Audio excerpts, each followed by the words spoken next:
Baik, bismillahirrahmanirrahim. Assalamualaikum warahmatullahi wabarakatuh. Baik, anak sekalian, kita kembali lagi di pembahasan latihan soal SAT. Baik, kita lanjutkan soal nomor 12. The image of line AB with A minus 1.4 and B minus 2.3 if all of them analogy by scale factor 4 with O, ya. Jadi di sini as a center of entanglement is bayangan garis AB, ya. Ini bayangan garis AB dengan nilai A itu adalah titik A itu negatif 1,4, B-nya negatif 2,3, ya. Kemudian jika semua didilatasikan dengan faktor skala 4, ya skalanya ada 4, maka pusatnya adalah, nah berarti kita sama ya, ini dilatasi, berarti tinggal kita kalikan aja, X kalikan Y-nya juga dikalikan, ya. Jadi di sini A, titik A itu negatif 1,4 didilatasi, ya, dengan pusat 0,0 dan skalanya di sini adalah 4, ya, skalanya itu 4. Maka mencari A aksen itu adalah negatif 1 kali 4, 4 juga dikali 4. Sehingga sama dengan A aksennya adalah negatif 4,16. Ya. Begitupun juga yang B. Yang B-nya di sini adalah negatif 2,3, maka di sini ya skalanya juga sama dengan 4, sama faktornya 0,0 ya, pusatnya 0,0, faktor skalanya 4, maka B aksen itu adalah negatif 2 kalikan 4, kemudian 3 juga kali 4, sehingga B aksennya adalah negatif 8,12. Ya, jadi ya hasilnya A aksen itu adalah negatif 4,16 dan B aksennya itu adalah negatif 8,12. Seperti ya. Nah, ini aksennya. Baik, sekarang nomor 13 tentang rotasi. Rotasi itu artinya perputaran, ya. Nah, di soal di situ tentukan bayangan 15,-3 jika dirotasikan sejauh 270 derajat dengan pusat di sini 0,0 pusatnya, ya.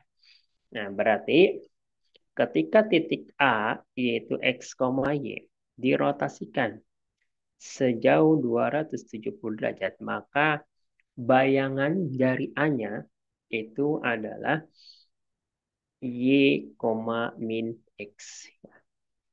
Jadi posisinya berubah, tapi nilai X-nya, nilai yang tadinya X jadi minus X. Ya. Berarti di sini 15, min 3. Nah, dirotasikan sejauh 270 derajat, maka bayangannya adalah dibalik dulu, ya, negatif 3, di sininya ada minusnya, ya. Jadi 15. Nah, sehingga jawabannya itu adalah min 3,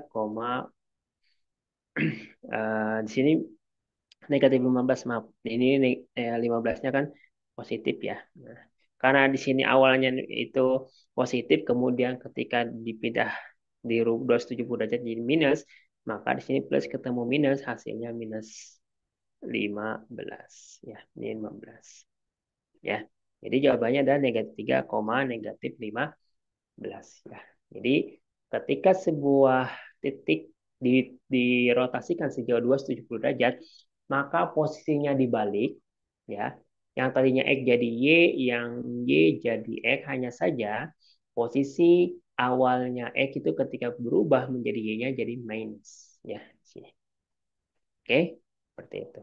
Kita lanjutkan soal berikutnya, yaitu soal nomor 13. Maaf, nomor 14. Nah, di sini bayangan titik L minus 9,2 jika dirotasikan 90 derajat. Nah, dengan pusat 0,0 adalah, ya, maka di sini ketika titik A yaitu X, Y dirotasikan sejauh 90 derajat, maka yang berubah di sini adalah jadi A aksen, ya, ketika 90 derajat, maka ini min Y, X. Nah, dibalik posisinya tapi Y-nya yang berubah, ya. Yang tadinya positif jadi negatif ya. Seperti itu. Maka di sini ada titik L, di sini ada negatif 9, negatif 2. Dirotasikan sejauh 90 derajat, maka L aksennya adalah, nah, karena di sini Y-nya adalah negatif, ya, Y di rumusnya negatif, maka di sini awalnya negatif kan ketika dia dibalik ketemu negatif, ya. Nah, kalau yang X-nya tetap di sini, ini minus ya. Sehingga L aksennya adalah min ketemu min jadi plus 2. Minus 9-nya tetap. Ya. Jadi posisi dibalik, ya kan posisinya dibalik, kemudian Y-nya jadi minus. Ya. Kalau awalnya minus, berarti ketemu minus, jadi plus. Ya. Ini kan minus ketemu minus di sini. Ya. Nah, ini minus ketemu minus. Jadinya hasilnya plus. Sini plus 2. Ya, ya seperti itu. Nah, itu perlu dicermati ya, perlu diperhatikan. Oke, soal nomor 15. Nah, bayangan minus 5,9 jika dirotasikan 90 derajat. Nah, ini juga sama. Ya, berarti di sini negatif 5, negatif 9 dirotasikan 90 derajat. Maka ini bayangannya adalah, berarti di sini kan minus ya. Minus 9, gitu kan. Nah, 90 derajat, koma, di sini berarti minus 5. Gitu ya. Nah, dibalik berarti dibalik. Maka hasilnya adalah min ketemu jadi plus. Berarti plus 9 ya, koma negatif 5. Gitu ya. 9, negatif 5. Kayak gitu untuk mengerjakannya. Baik, itu soal nomor 90. Nah, jadi jika 90 derajat, maka jika di ataskan 90 derajat, berarti bayangannya adalah min Y, X. Ya. Jika dirotasikan 180 derajat, berarti min X, min Y. Jika dirotasikan 270 derajat, ya, ini berlawanan arah jarum jam ya, berarti Y, min X. Ya, kebalikan dari 90 derajat. Ya, kalau yang 270 derajat itu. Nah, itu perlu dihafal ya untuk bayang-bayangannya. Baik, soal nomor 16. Nah, kita bahas nomor 16. Nah, soal nomor 16 ini tentang peluang, materi peluang ya, anak-anak ya. Nah, ruang sampel pada pelemparan sebuah koin. Nah, kita ketahui bahwa koin itu ada dua ya. Ada dua permukaan. Yang pertama ini adalah permukaan gambar, yang ini gambar, ya kan, gambar. Nah, yang satu lagi berarti angka, gitu kan? Nah, maka ruang sampel itu adalah kumpulan dari beberapa titik sampel. Nah, berarti kita tulis ini titik sampel, ya. Oke. Titik sampelnya itu angka, berarti disingkat angka dan gambar, gitu kan? Maka mencari ruang sampel berarti itu adalah S ya. Nah, ruang sampel itu simbolnya adalah S. Nah, kita hapus dulu. Oke. Maka ruang sampel itu simbolnya adalah S besar. Ya. Oke, sama dengan pakai kurung perawal sih. Berarti angka dan gambar. Nah, ini adalah namanya ruang sampel satu buah koin. Gitu kan? Nah, kemudian nomor 17. Bagaimana kalau dua koin? Berarti kalau dua koin, tinggal kita buat saja sih. Boleh menggunakan diagram pohon, boleh. Atau menggunakan tabel juga boleh. Nah, misalkan di sini kita menggunakan tabel dulu. Berarti di sini kan ada angka, ada gambar. Nah, ini koin pertama. Koin kedua, berarti kan di sini angka, di sini gambar. Seperti itu kan.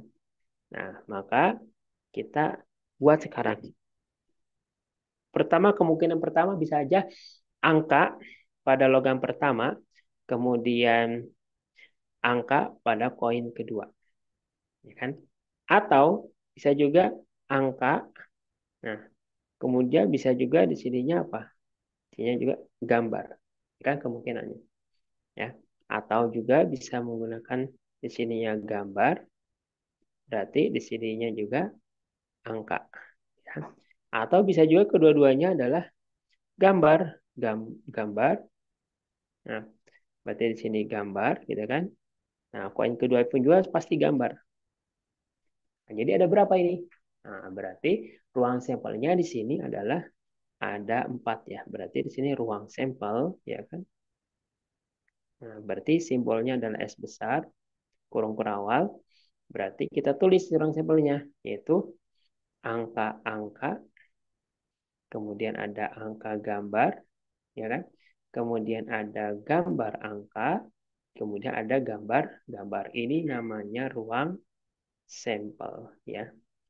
Jadi ini yang ditulis ini adalah ruang sampel. Ruang sampel itu adalah kumpulan dari titik-titik sampel, ya. Kalau satu koin ada dua, ruang sampelnya angka dan gambar saja. Kalau dua koin itu berarti ada empat, ya. Bisa ada angka-angka, bisa juga ada angka gambar atau gambar angka atau gambar-gambar, ya. Seperti itu. Kita lanjutkan soal nomor 18. Nah, di sini. Jahit melakukan percobaan melempar dua dadu sebanyak 150 kali. Frekuensi harapan muncul mata dadu 79.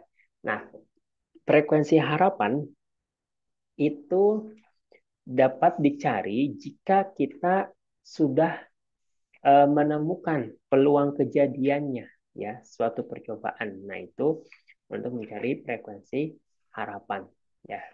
Nah, di sini yang disoal di sini adalah melempar dua buah dadu, ya. Dua buah dadu itu sebanyak 150 kali.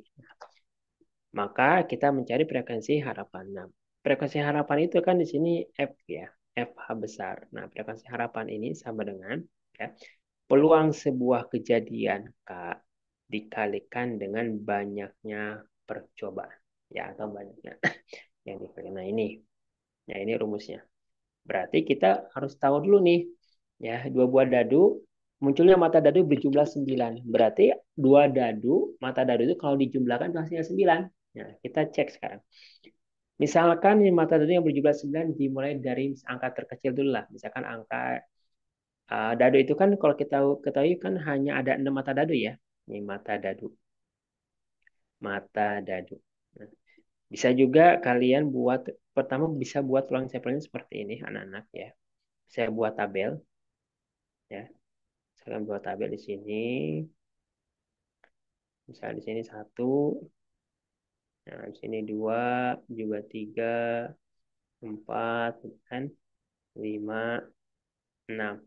Kemudian ini juga sama, bisa satu, dua, gitu kan, tiga, empat, misalkan lima, enam. Bisa juga seperti itu, ya. Nah, nanti kemungkinan pertama bisa juga satu, satu, gitu kan. Kemudian bisa satu, dua, bisa juga satu, tiga, gitu kan. Nah, ini adalah titik sampel. Satu, empat, satu, lima, ini namanya titik sampel. Satu, enam, ini namanya titik sampel, ya. Dan seterusnya. Nah, sekarang kita akan mencari ininya saja, peluangnya dulu. Peluang mata dadu berjumlah 9. Berarti kalau berjumlah 9 itu kita cari dua buah mata dadu, kalau dijumlahkan itu hasilnya 9.